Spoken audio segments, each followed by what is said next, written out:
স্বাগত দীপ্ত সংবাদে, সাথে আছে আমি কাজী আসিফুজ্জামান। সাবেক সেনা কর্মকর্তা লেফটেন্যান্ট জেনারেল অবসরপ্রাপ্ত মাসুদ উদ্দিন চৌধুরী ও লেফটেন্যান্ট জেনারেল অবসরপ্রাপ্ত শেখ মামুন খালেদকে আন্তর্জাতিক অপরাধ ট্রাইব্যুনালের মামলায় গ্রেপ্তার দেখানোর আবেদন করেছে প্রসিকিউশন। আজ ট্রাইব্যুনাল 2-এ এই আবেদন দাখিল করা হয়েছে। আবেদনের পরিপ্রেক্ষিতে 7 এপ্রিল তাদেরকে হাজির করার নির্দেশ দিয়েছে ট্রাইব্যুনাল। জুলাই গণঅভ্যুত্থানে ফেনীতে হত্যা মামলায় মাসুদ উদ্দিন চৌধুরীকে এবং গুমের মামলায় শেখ মামুন খালেদকে গ্রেপ্তার দেখানোর আবেদন করেছে ট্রাইব্যুনালের প্রসিকিউশন। সেনা সমর্থিত 111 সরকারের সময় বেশ আলোচনায় ছিলেন শেখ মামুন খালেদ ও মাসুদ উদ্দিন চৌধুরী। মামুন খালেদ ডিজিএফআই এর সাবেক মহাপরিচালক। সম্প্রতি তাদেরকে গ্রেপ্তার করেছে পুলিশ।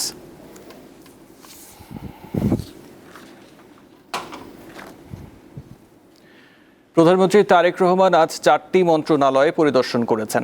সকালে সচিবালয়ে মন্ত্রিপরিষদ বিভাগে নিজ দপ্তরে প্রবেশের আগে তিনি বিদ্যুৎ, জ্বালানি ও খনিজ সম্পদ মন্ত্রণালয়, মহিলা ও শিশু বিষয়ক মন্ত্রণালয়, স্বাস্থ্য মন্ত্রণালয় এবং গণপূর্ত মন্ত্রণালয় পরিদর্শন করেন।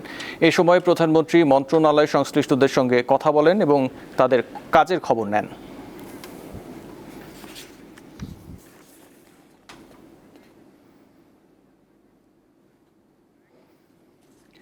জ্বালানি তেলের জন্য সারা দেশের ফিলিং স্টেশনে গ্রাহকের চাপ বেড়েই চলেছে। রাজধানীর জেলা উপজেলা সর্বত্র প্রায় একই অবস্থা। যানবাহনের সারি অলিতে গলিতেও ছড়িয়ে পড়ছে।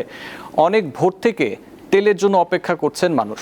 সরকার অবশ্য বলছে দেশে জ্বালানি তেলের কোনো ঘাটতি নেই। কিছু লোক কৃত্রিম সংকট সৃষ্টি করছে। জ্বালানি তেলের মজুত ও চোরাচালানের বিরুদ্ধে কঠোর অবস্থান নেওয়ার নির্দেশ দিয়েছেন প্রধানমন্ত্রী তারেক রহমান। মধ্যপ্রাচ্যে যুদ্ধ শুরুর পর থেকে জ্বালানি তেলের বৈশ্বিক সরবরাহে বিঘ্ন ঘটছে।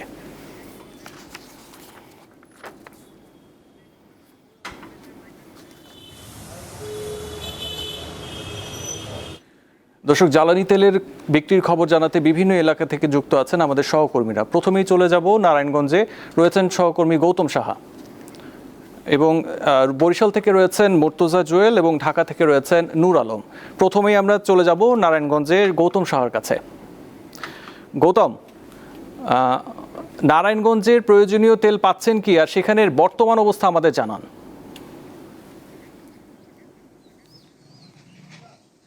নারায়ণগঞ্জের যে জ্বালানি তেল সরবরাহের 4টি ডিপো রয়েছে, আমরা সকাল থেকে দেখেছি এখানে তেল সরবরাহ করা হচ্ছে।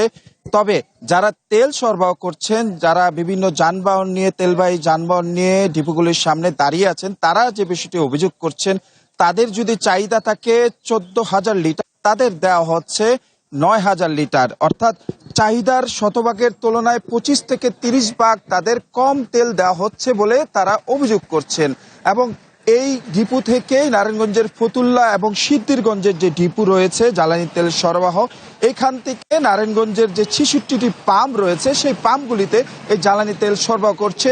এবং এইখানে আমরা সকাল থেকে যে বিষয়টি দেখেছি, একের পর এক গাড়ি আসছে, গাড়ি প্রায় লম্বা সারি কিন্তু আমরা এখানে দাঁড়িয়ে থাকতে দেখা যাচ্ছে। এবং দীর্ঘ সময় অপেক্ষার পর তাদের যে কাঙ্ক্ষিত জ্বালানি তেলটি তারা সেখানে নেওয়ার জন্য ভিতরে ঢুকছেন, এবং অনেক সময় অপেক্ষার পরে চাহিদা মতো তারা তেলটি পাচ্ছেন না। এবং এদিকে জ্বালানি তেল মজুদ এবং কালোবাজারি রোধে ইতিমধ্যেই জেলা প্রশাসনের পক্ষ থেকে বিভিন্ন স্থানে অভিযান পরিচালনা করা হচ্ছে। অবৈধভাবে মজুদ করার অপরাধে করা হচ্ছে জরিমানা, এবং মজুদ না রাখার জন্য দেওয়া হচ্ছে কঠোর হুঁশিয়ারি। এবং সরকারের ঘোষণা অনুযায়ী ডিপোগুলিতে অনাকাঙ্ক্ষিত ঘটনা এড়াতে ইতিমধ্যে সেনাবাহিনী এবং পুলিশ কিন্তু এখানে মোতায়েন করা হয়েছে। তারা নিরাপত্তার চাদরে কিন্তু ঢেকে রেখে তারা দায়িত্ব পালন রেখেছেন। এবং পাম্পগুলিতে যে বিষয়টি আমরা দেখতে পাচ্ছি, যে সেখানেও কিন্তু তেল সরবরাহের যে বিষয়টি রয়েছে, পাম্প মালিকরা বলছে তাদের চাহিদা অনুযায়ী তেল পাচ্ছেন না, যার কারণে চালকদের কিন্তু তারা সেই পরিমাণ তেল দিতে পারছেন না। এবং গ্রাহকদেরও কিন্তু একটা বাড়তি চাহিদারও কিন্তু বিষয় রয়েছে, যা সংকটে পরিণত করছে।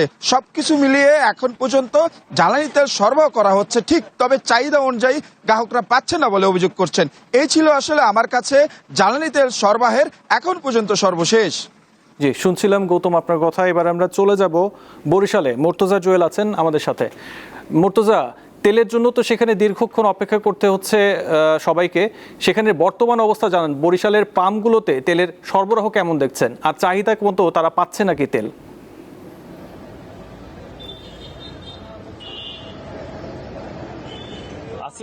কিছুক্ষণ পূর্বে নারায়ণগঞ্জ থেকে আমাদের সহকর্মী যেমনটি জানাচ্ছিলেন যে আসলেই চাহিদা এবং সরবরাহের কিন্তু একটি সমন্বয়হীনতা রয়েছে। এক একটি তেলের পাম্পে প্রতিদিন 9,000 থেকে 15,000 পর্যন্ত কিন্তু চাহিদা রয়েছে।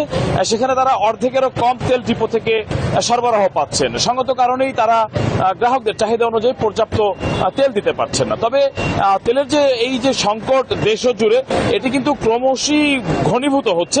বিশেষ করে পেট্রোল এবং অক্টেনের পাশাপাশি আজ থেকে কিন্তু আমরা বরিশালে ডিজেলের সংকট দেখতে পাচ্ছি। বর্তমানে যে পাম্পটিতে রয়েছি তারা পাম্প কর্তৃপক্ষ আমাদেরকে জানিয়েছেন যে এই ব্যস্ততম এলাকার এই পাম্পটিতে প্রতিদিন 10,000 লিটার ডিজেলের চাহিদা রয়েছে। সেখানে তারা আজকে কিন্তু কোনো ডিজেল পাননি। এর আগে শুক্র এবং শনিবারে সরকারি পাম্প থেকে তাদের তেল সরবরাহ বন্ধ ছিল।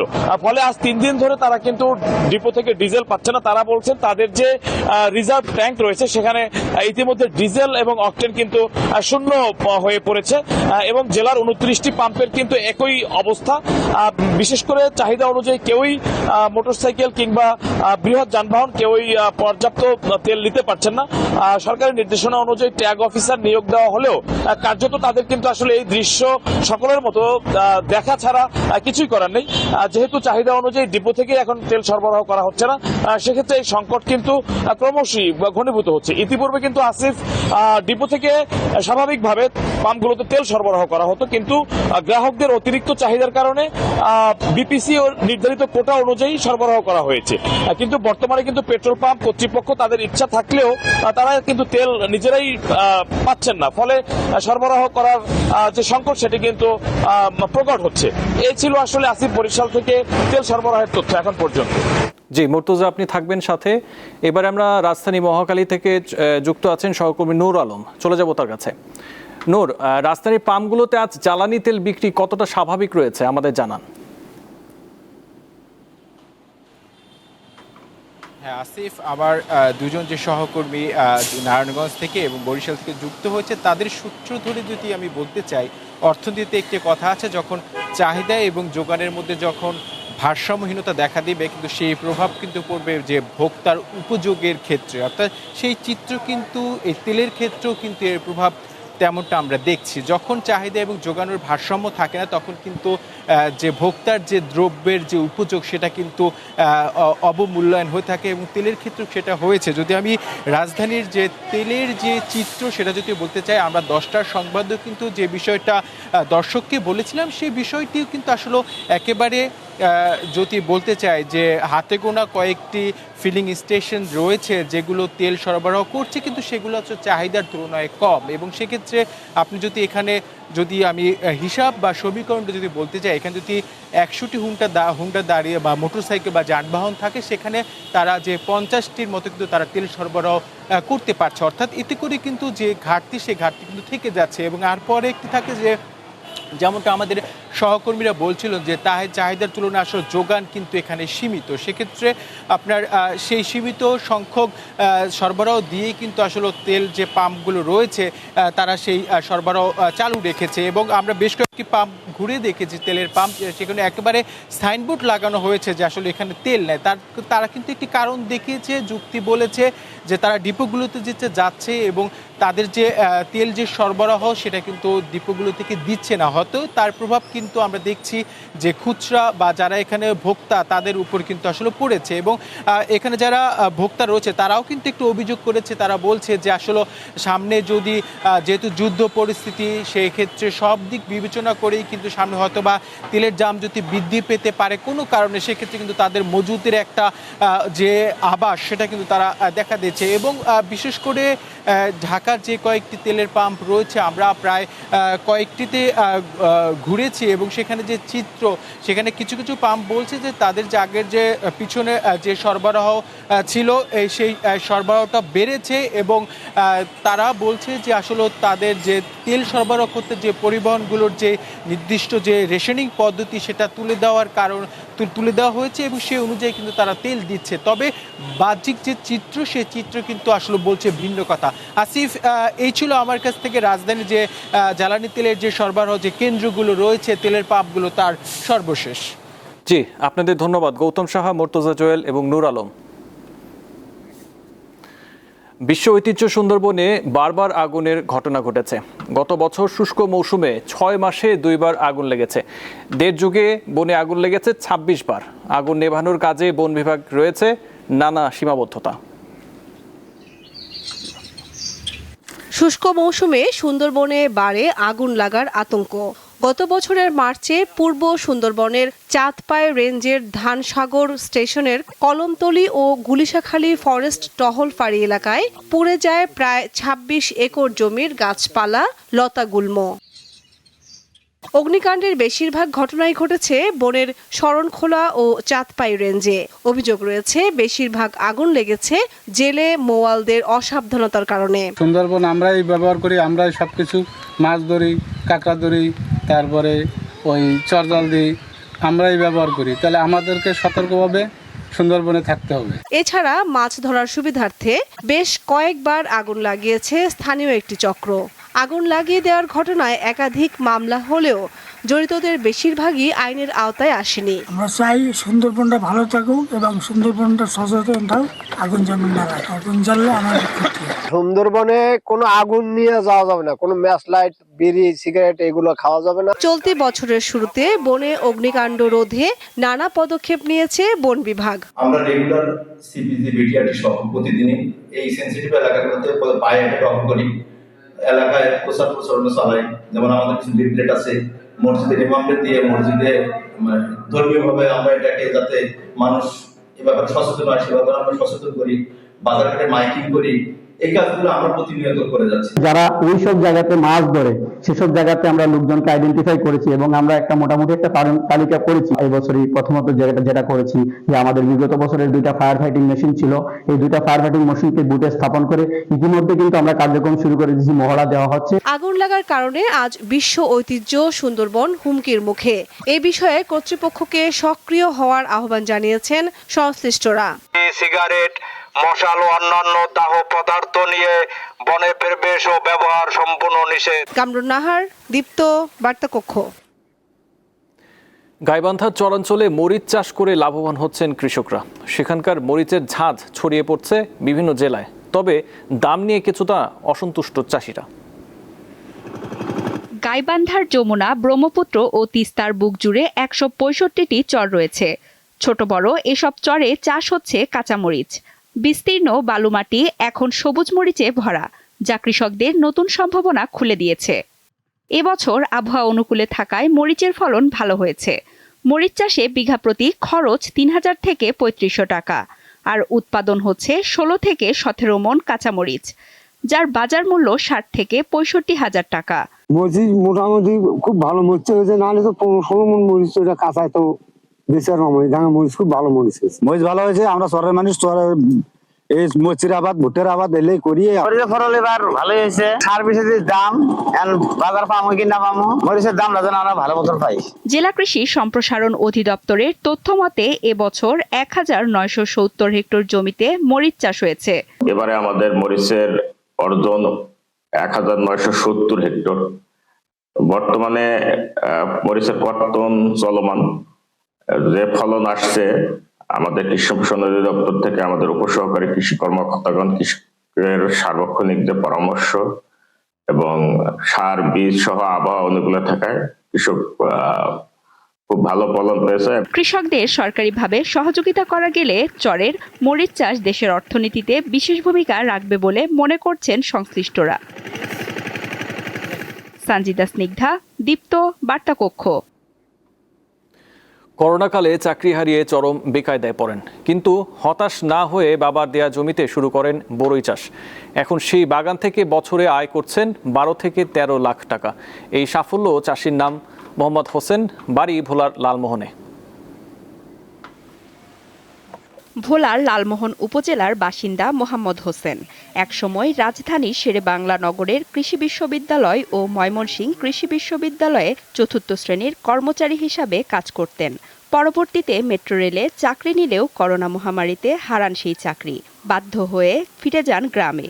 বেকারত্বের কঠিন সময় পার করছিলেন তিনি। পরে বাবার দেওয়া জমিতে 150টি উন্নত মানের বরই গাছের চারা এনে শুরু করেন চাষাবাদ। আমার একটা দৃঢ় বিশ্বাস ছিল রাজশাহী, চাঁপাইনবাবগঞ্জ, উত্তরবঙ্গ সব জায়গায় যদি ফল হইতে পারে তাহলে আমার দেশে কেন হবে না? কিন্তু আমি যখন আমার এই বাগান যখন আমি শুরু করি বাবার থেকে জমি নিয়ে যখন শুরু করি, অনেকে আমাকে পাগলও বলছে যে পাগলামি দেখো, পাগল এটা কি লাগায়। প্রথম আমি গাছ আনাইছি 150 পিস গাছ দিয়ে আমার এই খামার শুরু। এখন আমার বাগানে প্রায় 700-র উপরে গাছ আছে। বর্তমানে 160 শতাংশ জমিতে গড়ে তুলেছেন হোসেন মিশ্র ফল বাগান। তার বাগানে রয়েছে 700-র বেশি বড়ই গাছ। প্রতি কেজি 140 টাকা দরে 4 থেকে 5 টন বড়ই বিক্রি করেছেন তিনি। চাষ করার পর থেকে আমি দেখতেছি, আমি যখনই চাষ শুরু করছি তার 1 বছর পর থেকে আল্লাহ আমার মুখ তুলে আমার সুদিন চাইছে। আমি প্রতি বছরে মোটামুটি ভালোভাবে একটু লাভবান আছি। এখানে জমি আছে হলে 180 শতাংশ। 180 শতাংশের ভিতরে আমার পুরো কুল বাগানে আছে 160 শতাংশ। আর বাকিটি সুগারি গাছ, বিভিন্ন গাছপালা আছে। বছরে এখন আমার নেট ইনকাম আছে, আপনার খরচ বাদে ইনকাম আছে 12 থেকে 13 লক্ষ টাকা। বড়ই কিনতে প্রতিদিনই খামারে ভিড় করেন খুচরা ও পাইকারি ক্রেতারা। সুস্বাদু, মানে বাজারে যদি 100 টাকা, এটা 200 টাকা কিনলেও আমাকে লাভ আছে। গ্রাহকের ব্যাপক চাহিদা আছে, কিন্তু উনি চাহিদা মিটাতে পারতেছে না জায়গার স্বল্পতার কারণে। ইয়াং জেনারেশন যারা আছে, ওরা যারা বেকার আছে, তো আমরা চাচ্ছি আগামীতে আমরাও একটা বড়ই খামার করব। বেকারত্ব নয়, চাই সঠিক সিদ্ধান্ত আর উদ্যোগ। হোসেনের বড়ই বাগান প্রমাণ করেছে কৃষিতেই লুকিয়ে আছে সম্ভাবনার নতুন দিগন্ত। সঞ্জিদা স্নিগ্ধা, দীপ্ত, বার্তাকক্ষ। এবার মধ্যপ্রাচ্য যুদ্ধের খবর। মধ্যপ্রাচ্য যুদ্ধে যোগ দিল ইরান সমর্থিত ইয়েমেনের হুতি বিদ্রোহীরা। গতকাল থেকে এখন পর্যন্ত ইসরায়েলের দিকে 2 দফা ব্যালিস্টিক ক্ষেপণাস্ত্র ছুড়েছে তারা। হুতিরা যুদ্ধে জড়িয়ে পড়ায় লোহিত সাগরে জাহাজ চলাচল অনিরাপদ হয়ে পড়তে পারে বলে মনে করছেন বিশ্লেষকরা।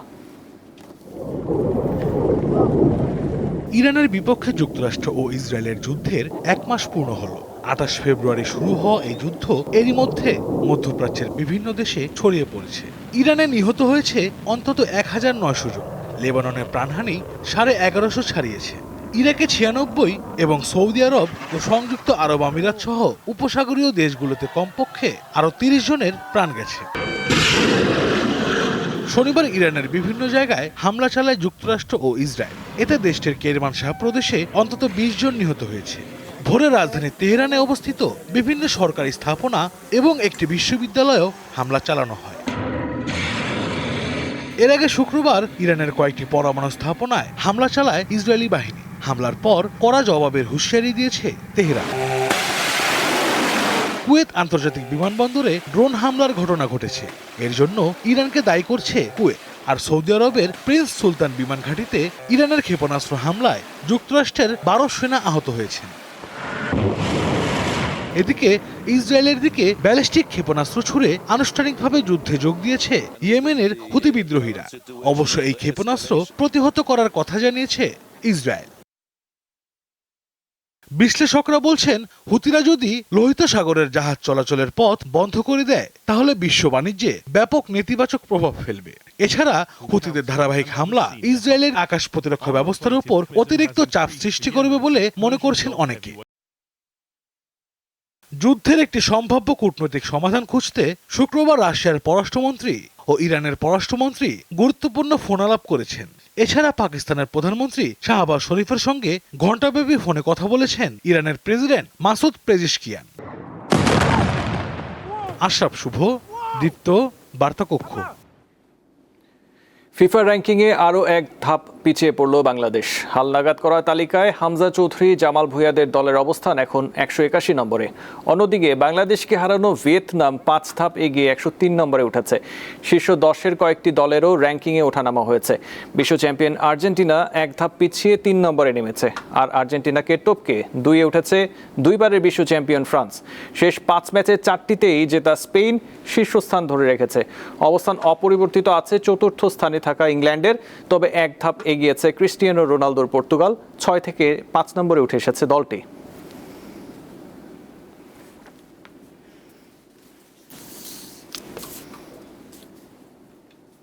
এই ছিল এখনকার মতো। পরবর্তী সংবাদ 2টায় দেখার আমন্ত্রণ রইল। এছাড়াও তথ্য বিনোদনের জন্য চোখ রাখুন দীপ্ত টিভির ডিজিটাল প্ল্যাটফর্মগুলোতে। ধন্যবাদ।